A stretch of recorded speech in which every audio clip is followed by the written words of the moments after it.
Now, Talk Real Estate with Sharon McNamara, sponsored by Boston Connect Real Estate Services. Hi, I'm Sharon McNamara, and you are listening to Talk Real Estate Roundtable. Let me share a little bit about my background before we get started.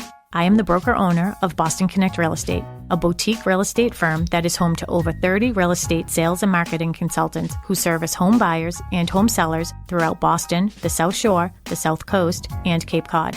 Our firm takes pride in assisting our clients in the next chapter of their lives by taking a holistic approach to their real estate endeavors. We believe that every move should be a moving experience. Every week, my real estate team member Mary Baker and I, along with the director of Boston Connect Real Estate, Melissa Wallace, provide you with our unique marketing approach to selling homes and share with you our expertise in navigating the home buying process. We like to mix it up sometimes, so not only will you hear our perspective on real estate topics, but you will hear the expert thoughts and opinions of some of our real estate agents at Boston Connect Real Estate and the preferred professionals that we trust. Be part of our roundtable. If you have any questions during the show, please call 781-837-4900. We'd love to talk real estate. Follow us on Facebook, Instagram, and wherever you listen to podcasts at Talk Real Estate Roundtable. If you would like a one-on-one consultation with me and my team or one of the dedicated agents at Boston Connect Real Estate to discuss your real estate needs, you can connect with us at bostonconnect.com or 781-826-8000. Now, sit back, relax, take good notes, and let's talk real estate. And hello to all our South Shore neighbors. My name is Melissa Wallace, and you are listening to Talk Real Estate Roundtable. And I am joined by the one and only Sharon McNamara. Hello. Hello. How are you? It's so crazy around here tonight, isn't it? Yes. And we are actually hosting the Pembroke Chamber of Commerce tonight. And it's members and non-members. We're sort of doing a meet and greet here. We are inviting everybody, whether you're a member or not. You have a business in Pembroke, but I will highlight you for a second. So, yeah. Sharon, you are the broker-owner of Boston Connect Real Estate. Yes, I am. It's so funny. We never talk about that. We always talk about how, like, real estate this and real estate that and whatever, but I don't think we ever really say, like, you're the broker-owner. You're the big boss in town here.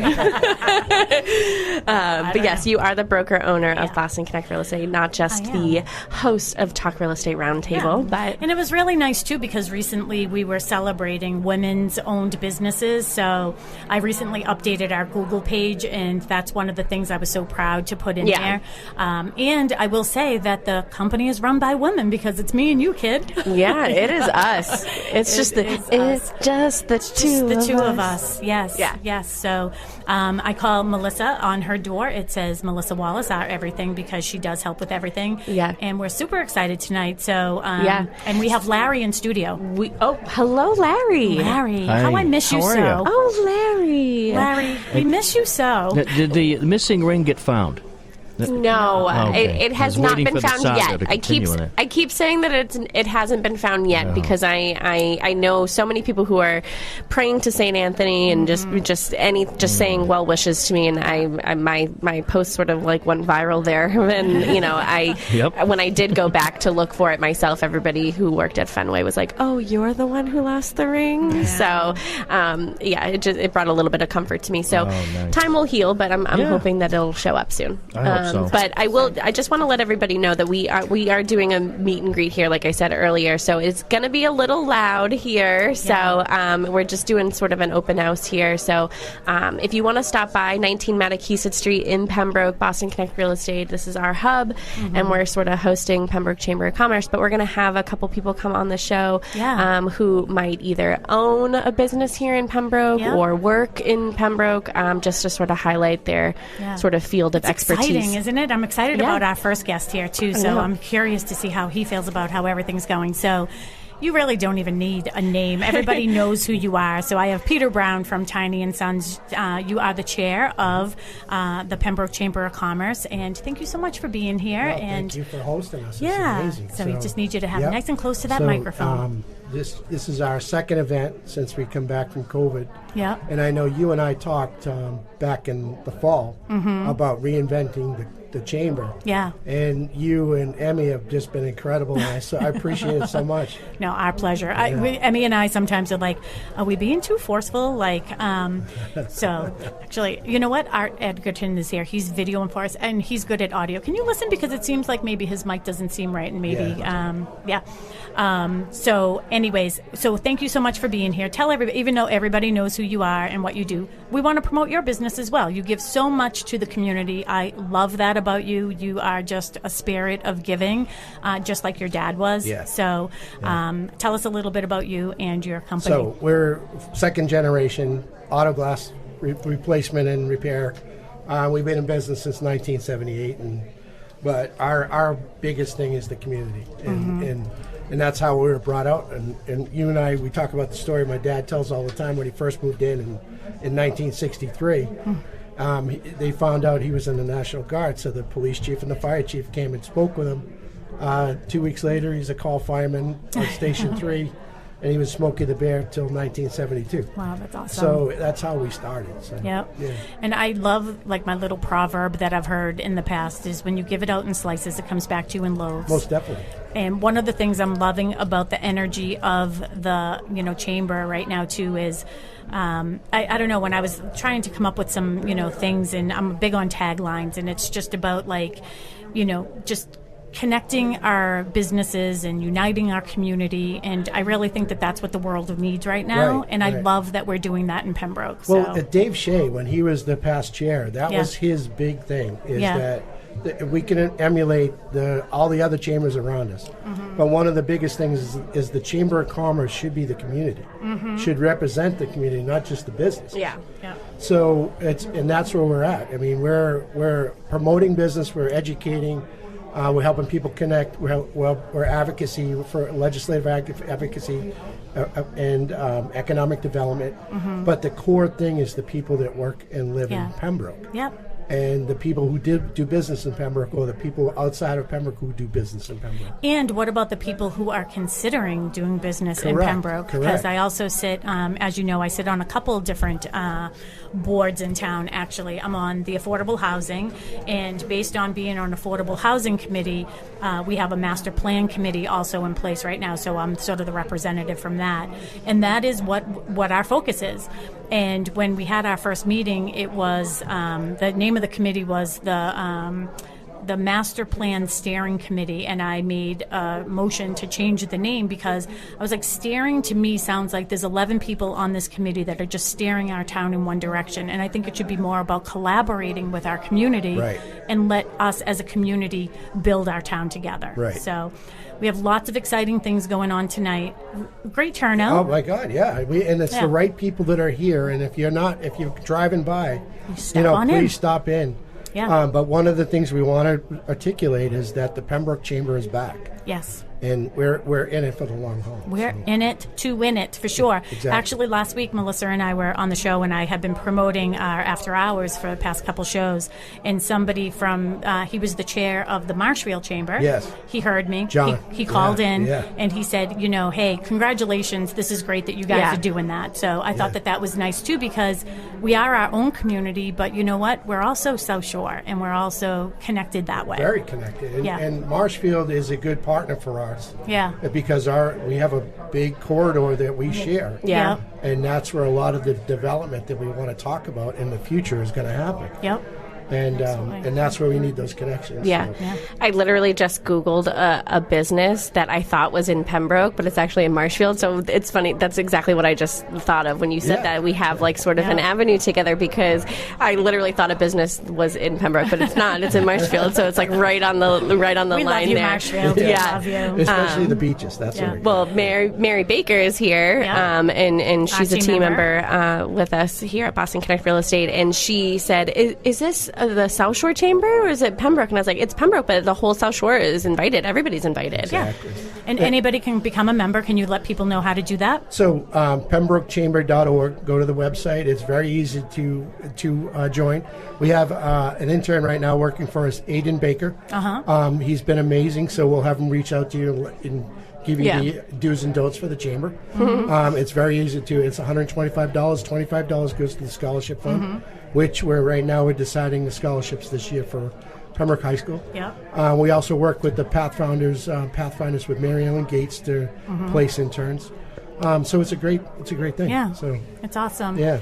And you were talking about development, and next in with us is going to be our chiefs. So the chief of the fire department, chief of the police department, and I'm also on that committee, which is the public safety building committee. And we are going forward to try, we have a proposed building, so we're hoping that we can have the support of all of the business owners here in Pembroke to get that for the guys. So I will pop off and I'll go get them and I'll bring them in for you. All right, that Sharon, sounds good. Sharon, thank you very much for everything you do. Thank you. Thank you, guys are Peter. awesome. Thank you so much. We Thanks so appreciate much, having Peter. you.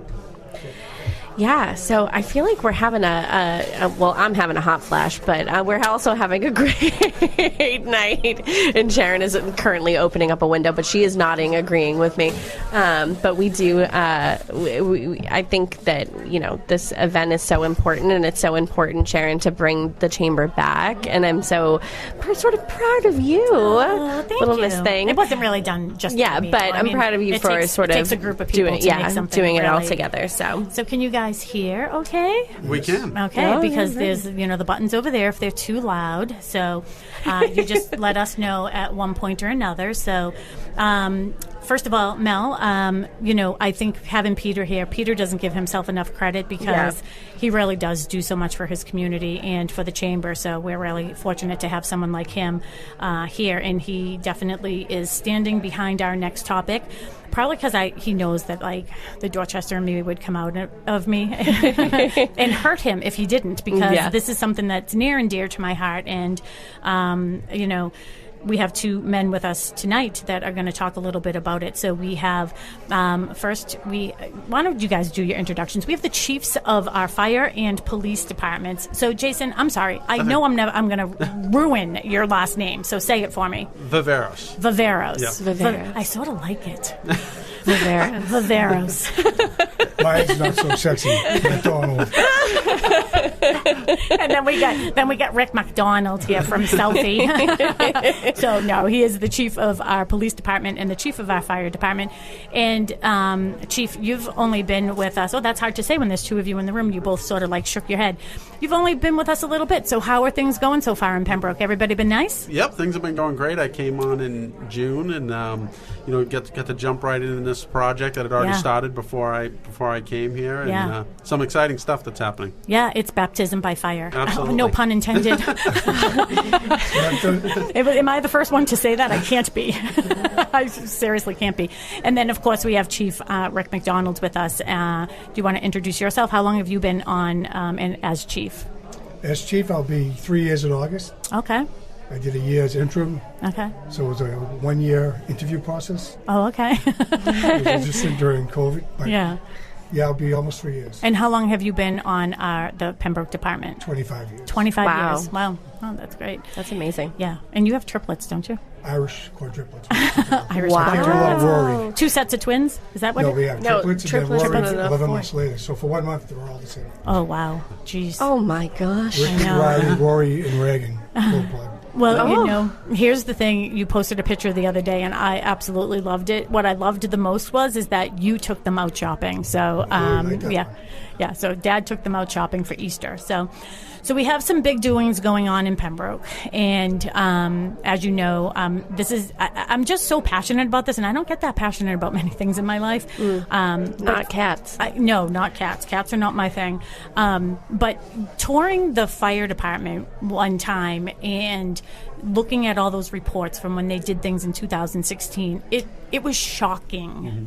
It was literally shocking to me. And I think that's where I was like, I have a big voice, and I want to use it. So tonight I'm going to give you guys the opportunity to talk a little bit about the importance of what we're trying to do and what you're trying to do and what we want the town to stand behind us. And it seems like right now we have a lot of support from the businesses. Yep. Yeah. So who wants to go first? You, Chief? So Chief? as far as the fire department goes, almost 20 years ago, it was recognized that the fire stations drastically needed to be replaced. We've outgrown them. Our call volume since the time they were built has more than quadrupled. The same goes for our staffing. So they were built, when we had 5 or 6 firefighters, and now we have over 30 firefighters on duty. So we've really outgrown the space. Even the apparatus floor, the size of the trucks have really increased, where to a point that we have to squeeze between apparatus to be able to get to certain trucks. It's tight, a tight fit to say the least.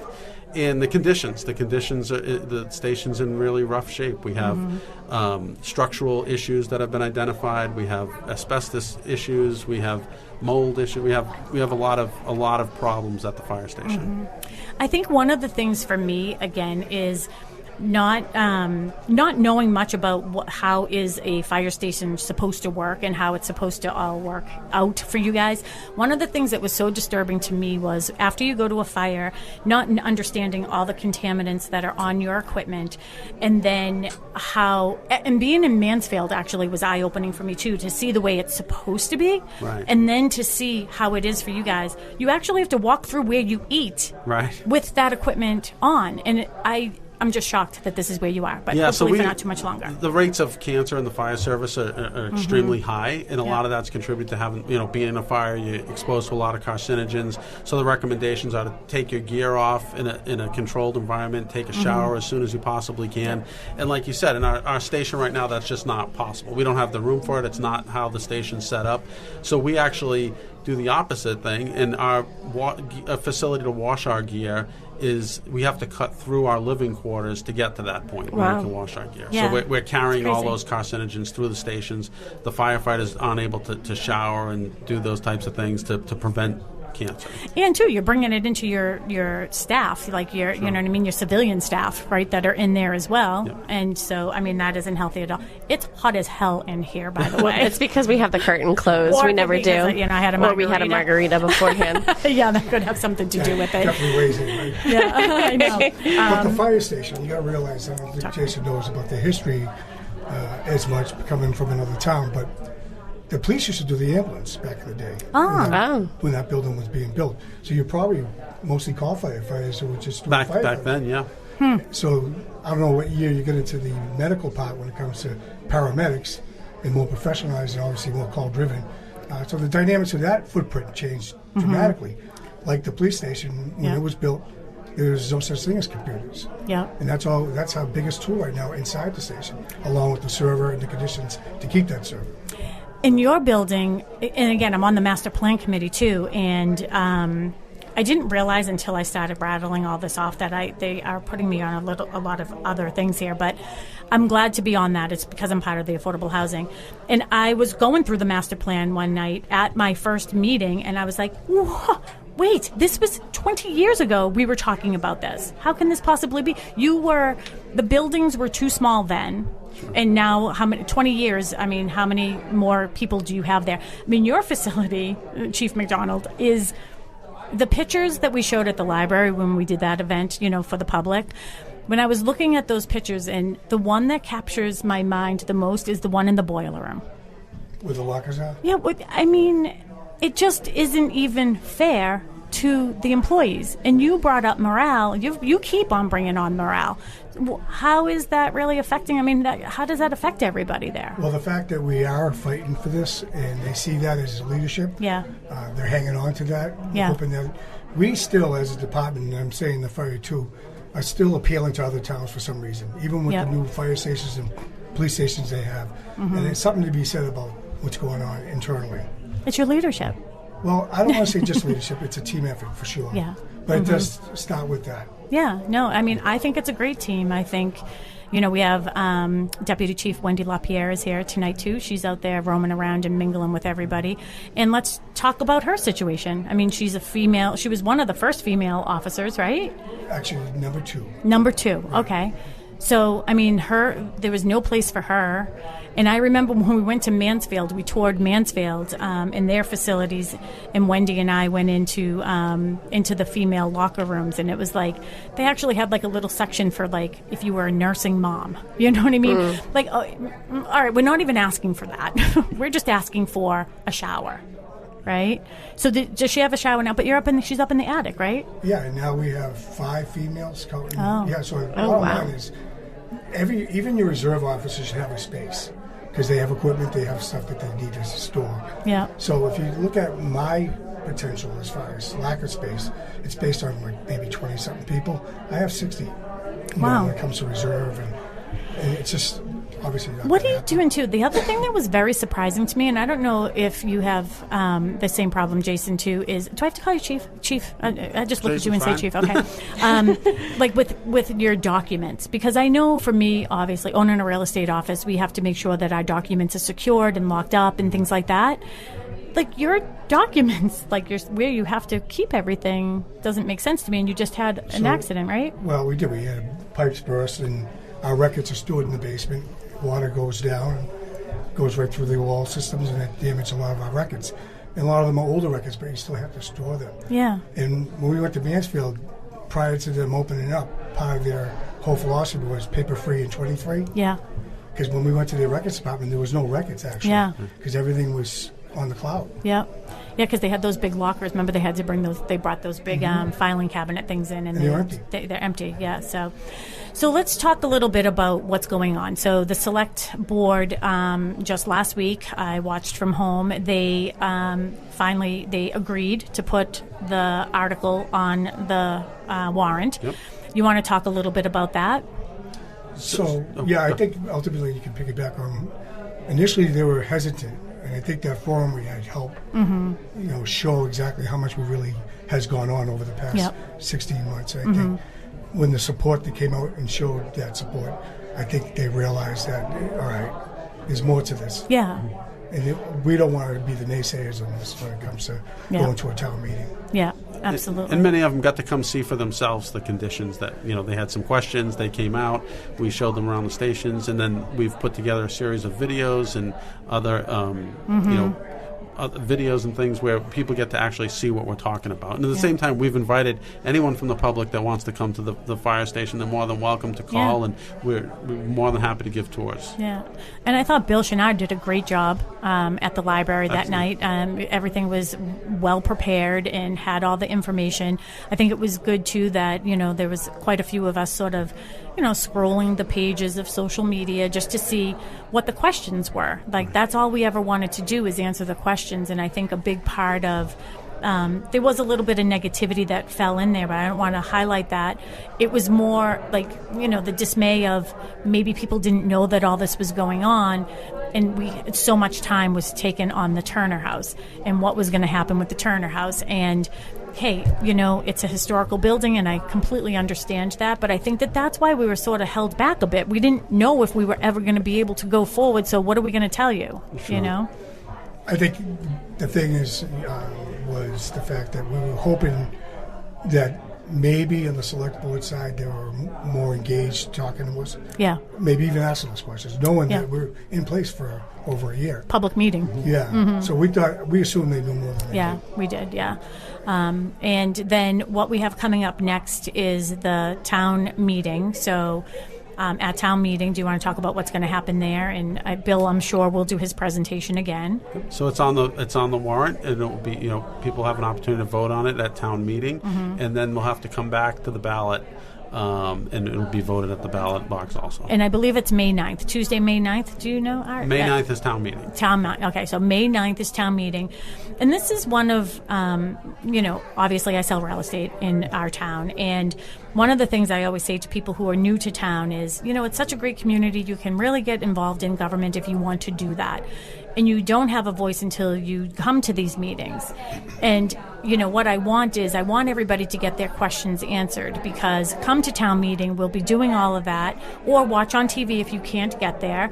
If you need a ride, give me a call. I'll give you a ride.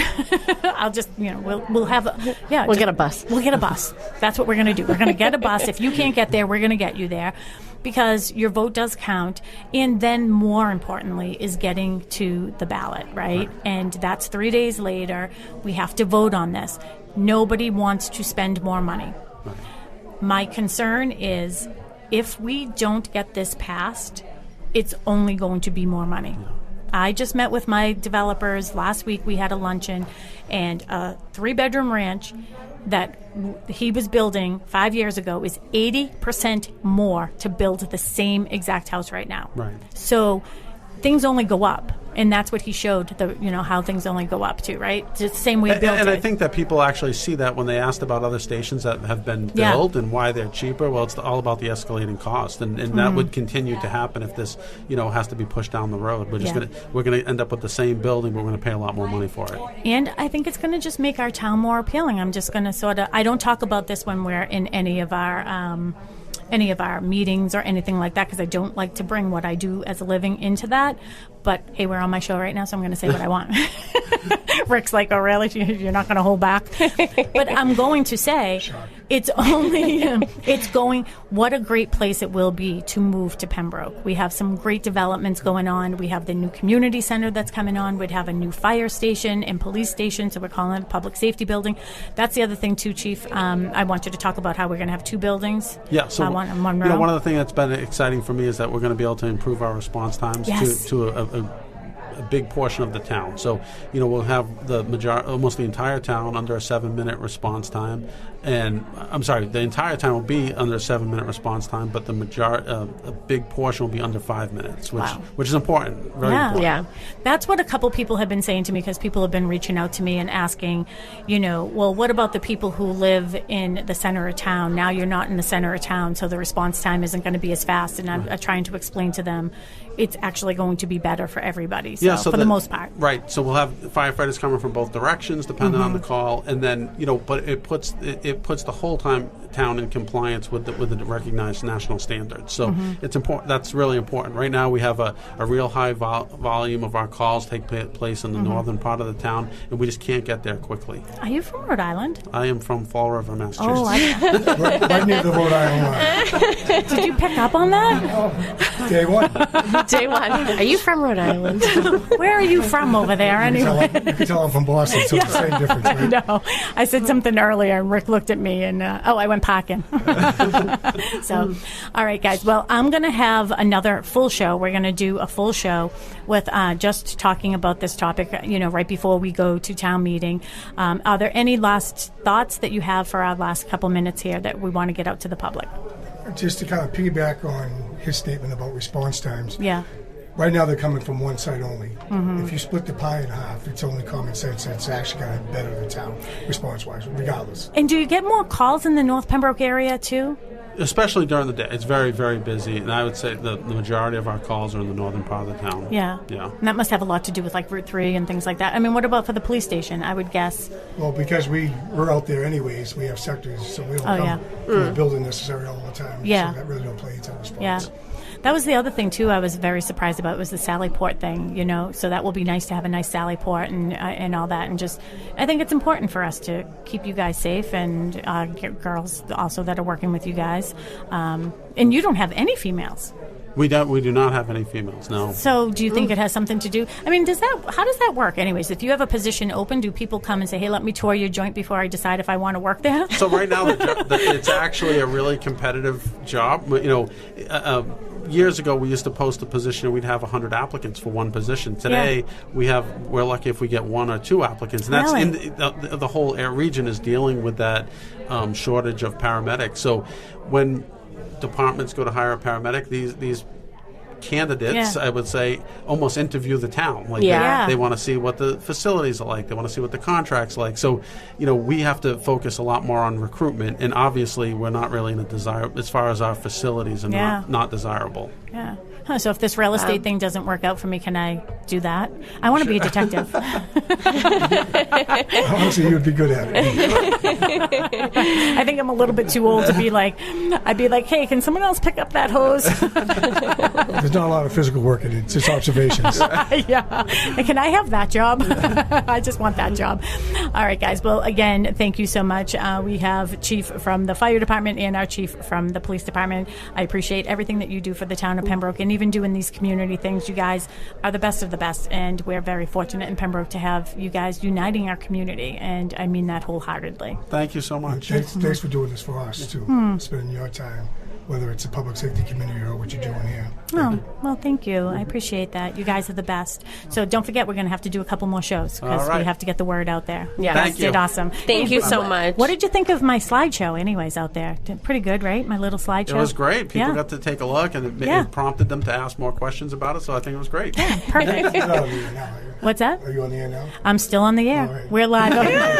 He was going to criticize it. You know what? I had no pictures. I had to go on the town website. What did I do wrong? It came out great.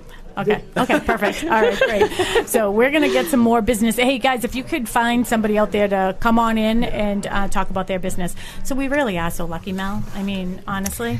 Yeah, And they're we are. so humble, aren't they? I know.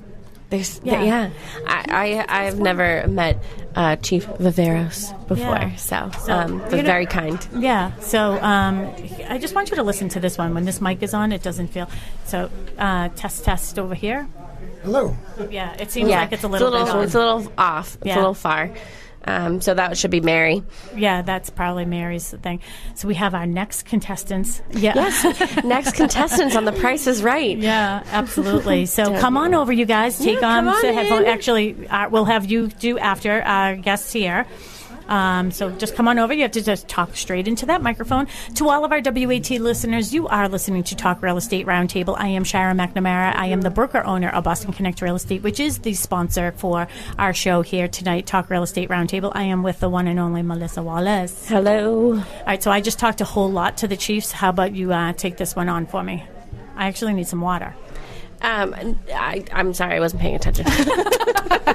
You're stuck with us. Hi. Yeah. Well, you have been on with me in the past. You have? So, yeah, Oh, he has. okay. I had him on in the past. Yeah. When we talked about the community center. So he's here, and I'm sure that he is supporting our fire department and public safety buildings. And by he, you mean Andrew Sullivan. Yes, Andrew Sullivan, too. But do you go by Andrew or Andy, or what do you prefer? What do you go by? I like Andy now, actually. Andy, yeah. Andy. So, we yeah, have need to Andy talk right now. Sullivan. I was always Andy, but I was kind of young in our industry, and Andrew, Yeah. a little more proper. A little more, But like now professional. now that I'm old, I want to go back to Andy. Well, you know what? I've always been Melissa, and now a lot of people are calling me Mel, and I'm like, oh, are people going to think that I'm a professional still because I'm like getting a short name? But you know what? I feel like I should just roll with it at this point because I can't correct anybody.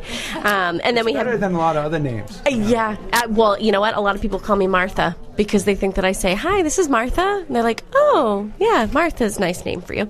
And then we have Jill Doyle. Why don't you take a moment to introduce yourselves? Tell us, are you located in Pembroke or We in are. Serena? Okay, Yes. perfect. Give our listeners a little bit backstory of you guys. Okay, well, I have Jill Doyle, our HR director, is with us here. She's new to Protect the Wire, but she's tagging along with me. And my name's Andrew Sullivan, President and CEO of Protect the Wire. We're located at 2 Washington Street, of 60 Washington Street in Pembroke. My house She's is like, yeah, I'm new. No. I commute through the woods. So. In any event, we manufacture special hazard fire detection systems that are used in the special hazards industry, mostly industrial sites, power, petrochem. Like the big dig would be the kind of projects we get involved in. So not so much residential and light commercial. But our business is 40 employees and 65% of our sales are overseas. So it's kind of exciting. We get a lot of visitors from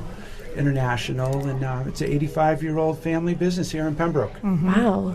Okay. Yeah, because I knew that I had heard that too. It was your dad's business first too, right? That's and then, correct. Yeah. Yep, my mom and dad Yeah.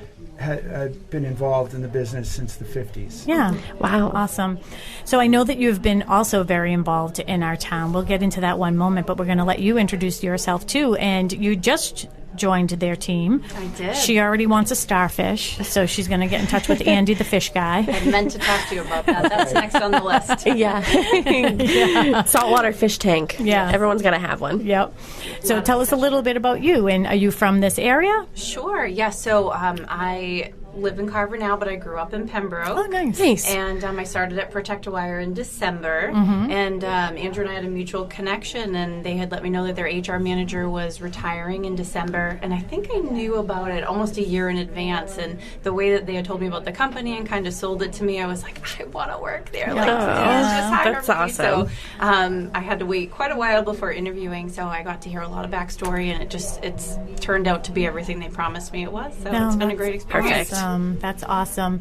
So getting back to you being, a townie, right? Yes. I think, how long do you have to live in a town before you can be called a townie? Does anyone know? I bet we could ask Sari that question. Oh, we could ask ChatGPT. I bet you ChatGPT would know. I'd say 30 plus. 30 years? Okay, then I'm a townie. I've been here 30 years. So tell us, one thing I know, you've been very involved with the community and specifically the community center. So tell us how that whole process is going. Yeah, we're so excited. It's passed and it's under construction. They're actually ahead of schedule and under budget. How often do you hear that? They had such a great winter, right? Right, and we had a $3 million grant come through. Yeah. We tried to explain that to the residents that we wouldn't be able to go aggressively after grants until the project was approved through the town. Yeah. So, we were thrilled that that money did come through once the project was approved. Awesome. So we're under budget and right on, ahead of schedule. We love that. March of 2024. I was going to ask that question. Ribbon cutting over there. Yeah. It's going to be a real game changer for downtown. Yeah. So we're so excited. It was a lot of work. Art was there through all this as well. That it was 5 years and a lot of meetings, but it persevered and it's happening, and we're really excited. And now we're here, supporting the public safety building, which we're fully behind. It's, if anybody's been here for a long time and got to look around, Pembroke Police and Fire are operating out of woefully inadequate buildings. Yeah. It's time for fixing that up. The town's growing and it deserves it, and it's going to make our town more appealing. I just said that when we had the chiefs on with us, and I think things like the community center and just Shepherd's next door, they're going to be doing some stuff there, and I just think having that walkability for the center of town and for all ages, right? I mean, it's fun for a community center that has our council on aging in it. People can walk and do things in town, which is nice. Yeah, and it's thoughtful too, though. I think the planning board plays a key role. Yep. But Pembroke could use some updating. Yeah. And we come back in a few years, and public safety and community center are in place. I mean, it's going to be really interesting to see. Yeah. It's awesome. I'm really excited about all the things. I remember how excited I was about the library, and I keep on saying the library is new, but it's over 20 years old, I think. Really? Yeah, I know. And I always keep on saying the new library. So and it's exciting to see the Pembroke Chamber of Commerce seem to have some fresh blood. Yeah. And it's really renewed energy there. Peter Brown's worked tirelessly, and Sharon has as well. That we're excited to see businesses showing more interest in Pembroke and engaging. And I think that these new things that we're doing too, I think that that's going to want people to come to our town and do things, to build their business here. So absolutely, we have lots of businesses here tonight. Again, you are listening to Talk Real Estate Roundtable, and I know it's a little noisy here tonight, but we do have the Pembroke Chamber of Commerce tonight in our building, and we're just having an after-hours event, and we're just all chit-chatting, and we're just giving all of some people some chance to tell us a little bit about their business. Any thoughts or final words you want to tell everybody about your business before we bring in the next people? Change your batteries and your smoke detectors when you move the clocks. Yeah, that's a good one. We always tell people that. That's one of our favorite shows. So, and any final thoughts or final words for you other than you want a starfish? Absolutely. We're going to make that happen. Yeah, we're going to make it happen. We're going to talk to you one day. We're going to make that happen. No, just thank you so much for having us tonight. This was great. Okay, awesome. And I think you'll be having an event maybe at some point at your place? Yeah, in June we're hosting the Chamber event. Okay, perfect. Yeah. Awesome. Well, I can't promise that I can bring the radio show with me, but you never know. Larry, you want to go mobile with me maybe that night? Hey, we can do it. Thank you for having us. Thank you so much for joining us. If you want to bring in somebody else, that would be great. If so, whoever's next. Oh yeah, come on, Art. We're gonna have Art come on right now. So we have Art, about 8 minutes left. Yep, Art Egerton is here, and he is a Pembroke resident. He's also on conservation as well. So Art, tell everybody about your business. You do a lot of things here for us with our radio shows, and not with our radio shows, but with our video. Like you do a lot of video and stuff. For us. So tell everybody about your company. Well, that's my main business, Pembroke Town News. We do a lot of local interest stories all about Pembroke. Mm-hmm. And my other business is Aeronaut Drone Service, and that's more widely geographic. Right now we're working a lot with real estate agents and with insurance companies all around New England. What are you doing for insurance companies? That's interesting. Two things. We do surveys of the properties that they're about to insure. Yeah. Pictures of everything. And then when there's damage, we go and get the assessment and what the damage is. And most of it's from the air, and then we do the ground pictures also. Interesting. That's awesome. And I do know that you do drone shots for real estate companies as well. So we know that. You've been doing a lot of our videos for our events, so we appreciate that. And do you do inside shots too? Yeah, you do the inside shots too. Yep, you do it all. So I have a whole background in video since I was a little kid, so it's just sort of natural. I'm into the drones, but I do the internal stuff too. That's awesome. Well, tonight I spent a lot of time with the chief, so we want to make sure we get some more people. So Art, how can people get in touch with you if they would want more information about your business? Best way is just to call me 617-947-5295. Give that number one more time, a little slower. 617-947-5295. Perfect. And I want to thank you for everything you've done for the town and everything you continue to do. Oh, well, thank you. I appreciate you, and I appreciate you, taking us on, doing the videos and stuff. So thank you for taking us on as a client. We appreciate you. Thank you. All right, perfect. We'll get back to video, and you have a job to do here. All right. Okay, so we have our next person who is here. Yeah, yes. I don't have my glass. Oh, my glasses are here, but we'll have Melissa do that. Okay. Empowering athletes. I know. I'm not an athlete, but I'm willing to be empowered. Jamie Doherty, you're the owner. Yes. Oh, hello, Jamie. Jamie, why don't you introduce yourself, what business you own, and I see you're located in Pembroke as well. Yes, I own Empowering Athletes. I am a certified athletic trainer, and I work with any athlete from youth to adults, and we take a holistic approach on injury prevention, injury rehab, and sport-specific return to play. Wow. Can I make this about me one time? Yeah. For just a minute. I tend to do that on the show. So, I got to tell you, it was probably like 10 years ago. I was in my other office. I came out of the bathroom and there were no paper towels, so I just went like this with my hands, and water was on the floor. And then I slipped, cracked my head off the door, and fell on my hand. I broke my wrist. Well, I never did physical therapy, but I got to tell you, there are times that this thing just does this. Yeah. So is it too late for me to have physical therapy? No, we can totally do that. We do a combination of manual therapies of myofascial, muscle energy, along with rehab exercises and stuff like that. So tell me a little bit more about that whole holistic approach. What does that actually mean? So we look at the whole body from head to toe when somebody comes in with a issue, and we try to find out where is it actually coming from. Okay. So we have a lot of athletes with knee, ankle, hip, shoulder. It isn't always coming from where you think it's coming from, where the pain is actually coming from. So we have to find out where it's coming from before we can correct and how to treat. Okay, perfect. And so what type of client are you looking for? So your ideal client would be? Our ideal client is usually middle school to high school kids in any type of sport. And then we do have some adults that we work with. But my main background is performing arts, because I traveled with Broadway shows for 4 years. Wow. You should talk to Sue Bollinger. Yeah, I said that. You said that? Okay, good. Yeah, because Taya had an injury. She's a dancer, and she had fallen wrong, and she had some, I don't know if you talked to her. I can't remember, but it was a very rare break or whatever that she did. And she's just, getting over it. But I think she has to go through physical therapy and stuff. So you should talk to her. Sue Bollinger is a full-time realtor here at Boston Connect Real Estate. And and I think Taya's 14, 15, so sort of goes right into that range that you're looking for. But I think that you would be perfect for her, right? Yeah. Oh, hi. I was wondering if you were coming. Oh, my gosh, we have so many people. We have 3 minutes left. Yes, so Jamie, please, how can people get in touch with you and your business? You can go right to the website of Empowering Athletes LLC.com, or we have an Instagram and Facebook, Empowering Athletes LLC. Also. Yeah. So, yeah. Perfect. Thank you so much for joining us. And thank you so much for coming tonight, too. Thank you so much, guys. Appreciate it. And we have 2 new people in. Yes. Hi, yeah. I know. And I know we have like 3 minutes left. Larry, you know what? Just tell Ed Perry we might have to go a little longer. No, I'm kidding. So we only have a couple minutes left, and I wanted to bring in a couple more people. So we have a wonderful select board here in the town of Pembroke, and all of them were invited, and 2 of them came. So just a quick second, because we only have a couple minutes. So we have John Brown with us, and we have Tracy Marino, right?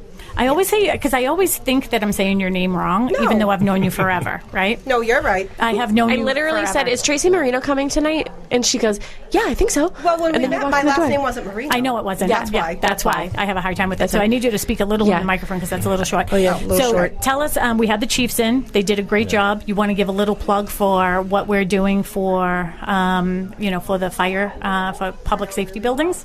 Sure. Now, I'm very happy, basically, this is going forward, that my board said we're able to put it on the ballot. Yep.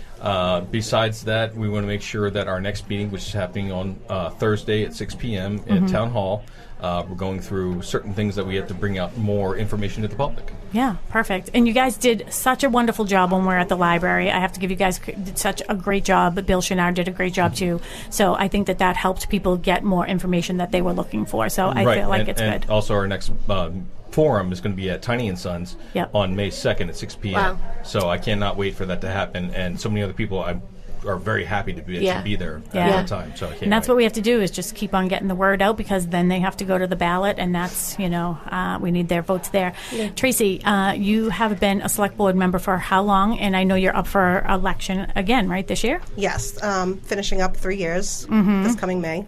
Wow, that went by fast for me. It kind of did. Yeah, it was almost like somebody else's pregnancy. It started off slow, and then it sped up a bit.